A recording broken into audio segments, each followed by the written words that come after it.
ओ दुकानदार, बोला की. 1 किलो साखर द्या. 1 किलो साखर दे रे ह्या मॅडमला. ओ दुकानदार, 8 दिवस झाले बाजूचं दुकान बंद का बरं आहे? होय होय बंद आहे हो. पाप बिचाऱ्याचं नुकसान झालं म्हणून दुकानच बंद केलं. नुकसान? कस काय नुकसान झालं हो पाप बिचाराचं? बिचाऱ्याचं का नुकसान का? कॉम्पिटिशन केलं हो पाप बिचाऱ्यानं. कॉम्पिटिशन?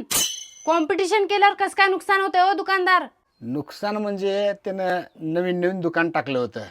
मग त्यानं आमच्यावर कॉम्पिटिशन केलं. कॉम्पिटिशन म्हणजे आम्ही साखर 45 रुपये किलो लावलं की त्यानं 40 रुपये किलो लावायचं.